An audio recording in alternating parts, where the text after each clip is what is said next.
Okay. The reason we're here tonight, well, I'm going to tell you why we're not here first. We're not here to scare anybody. We're not here to tell you that it's going to happen, but we're not here to tell you to forget about it either. The fact is, we live near New York City. Cases have been found throughout the country. Um, could it happen? Yeah, it could happen. Will it happen? The odds are it won't. But we're here tonight to give you information that we've received. And let me tell you, we've been getting information from the CDC, Lisa and I. Lisa's our health officer, and thank God she's in Madison and she's here to help us with this. We've been getting information from the CDC, the State Department of Health, the County of Morris.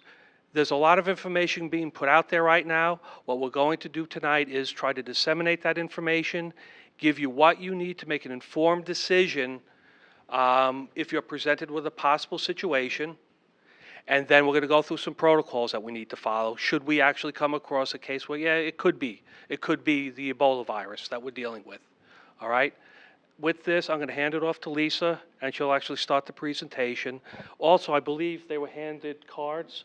If you have a question, make sure you fill it out and bring it up. At the end of the session, we're going to have a question and answer period. And if you do think of something at the end, if you have another question that you didn't think of, feel free to ask. And if we don't have the answer, we'll get it for you. We're also going to have some handouts up here. At the end of the presentation, please come up and take a few. Good evening, everyone. For those of you who don't know me, I'm Lisa Gulla.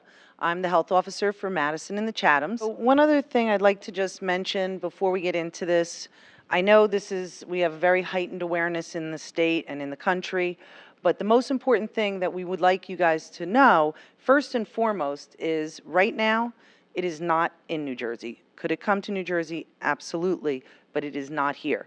The second thing I think everyone needs to know is that right now, the flu virus and the enterovirus are more likely to get someone that's in this room sick than Ebola.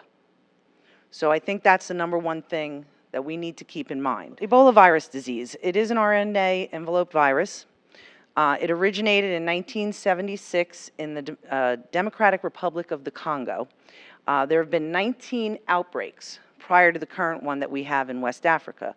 The largest one was in Uganda with 425 cases and 224 deaths. These slides are slightly outdated, as you will see as we go, because things change daily. But as of September 18th, there had been over 5,000 cases and 2,600 deaths. That number has increased to over 8,000 cases and approximately 4,000 deaths.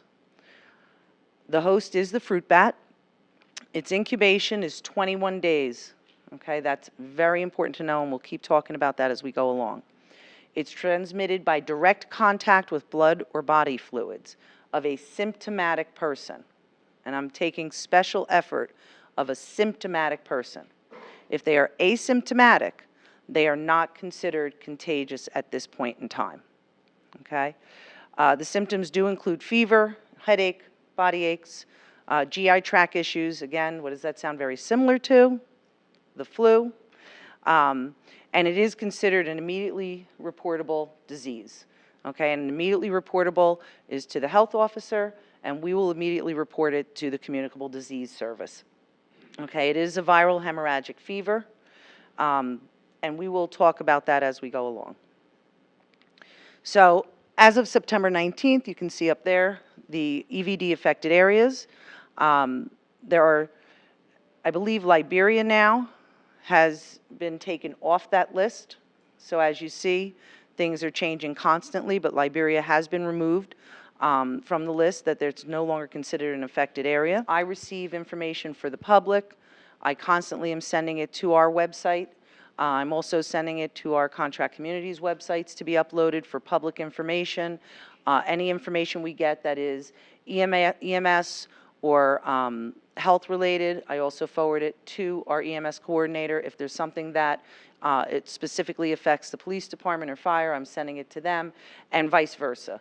We've had a constant open communication with all of our departments, and we're consistently working, because sometimes the health department gets one set of information and OEM or EMS or police or fire get other information from their channels, and we're trying to bring it all into one system.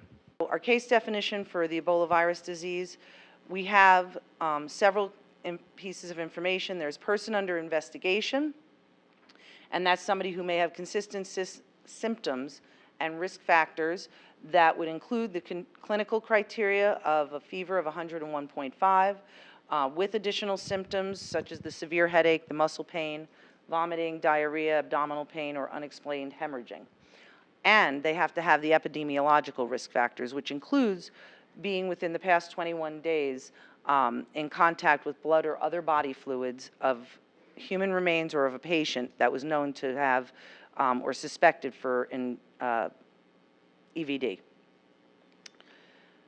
Okay, so a probable case, again, is someone whose epidemiological risk factors include high or low risk exposure, and that's what's really the most important, which we're going to talk about. And obviously, a confirmed case is someone that has laboratory confirmation.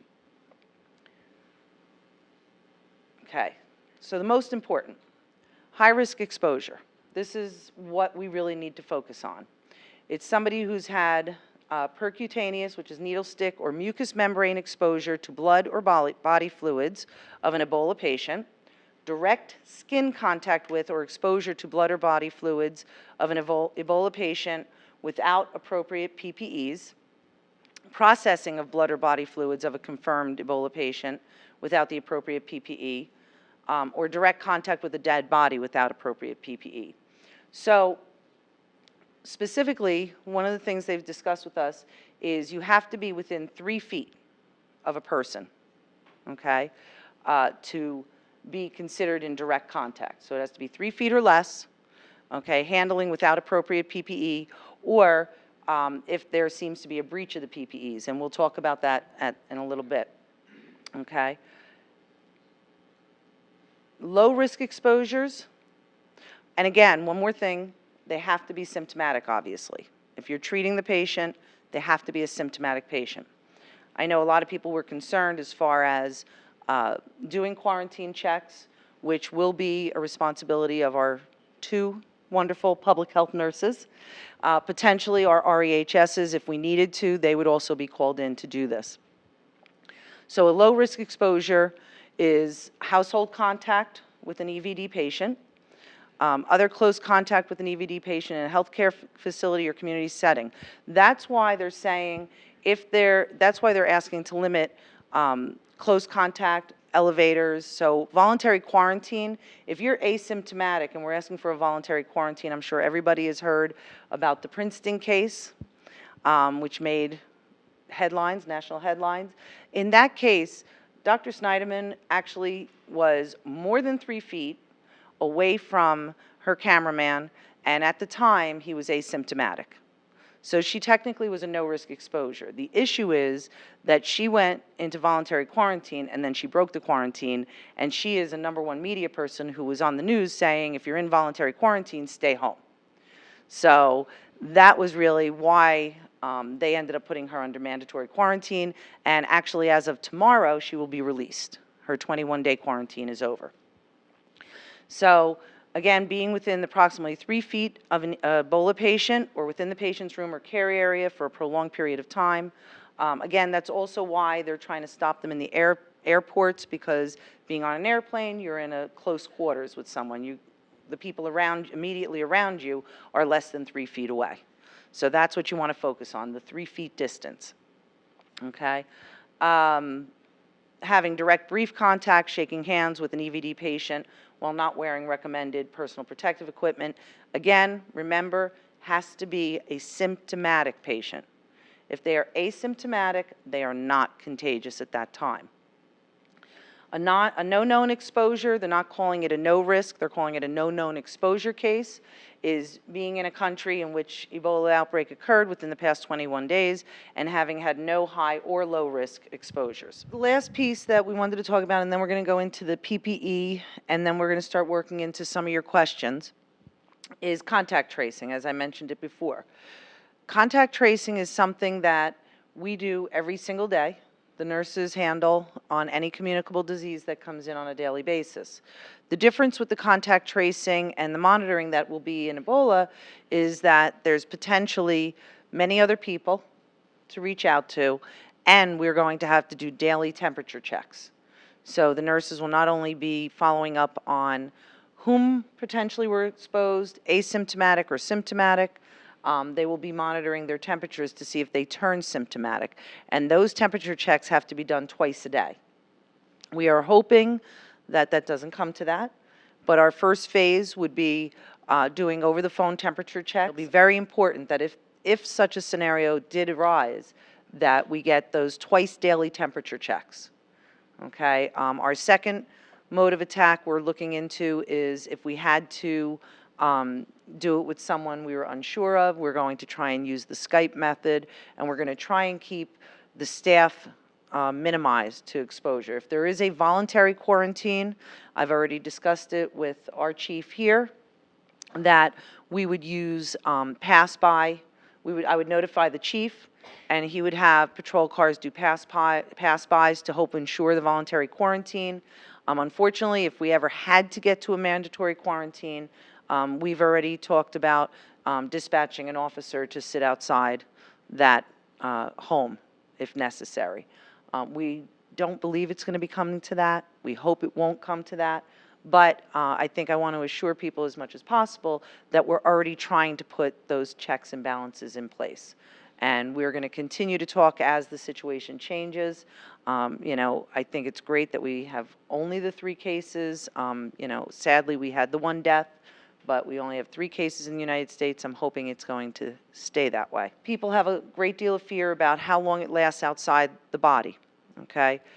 In liquid form, it can last up to 6 days. However, once it is dried, it is considered a non-issue, okay? It is not considered contagious once it is dried. It also reacts very well to that bleach and water solution. The bleach and water does destroy the virus, as we know at this point in time. So the questions are, does someone sneezing on you get you sick? And would dirty toilets be a risk? Potentially, the sneezing, unfortunately, at this point, could potentially be a risk because, and even though they say you have to be minimum of 3 feet away from someone, unfortunately, the sneezing can go as far as 6 feet. So that answer, if you're speaking to people in the public, this really goes back to basic public health. And the basic public health, hopefully all of you know this saying, is, what is it, Christine? What's the saying for the basic public health for colds? And I'm going to actually let my staff work with me. Do it in your, yes. I don't know the saying. Thank you. Do it in your sleeve. So you want to demonstrate again, Vanna? Do it in your sleeve. Right. Coughs, sneezes should always be done in your sleeve.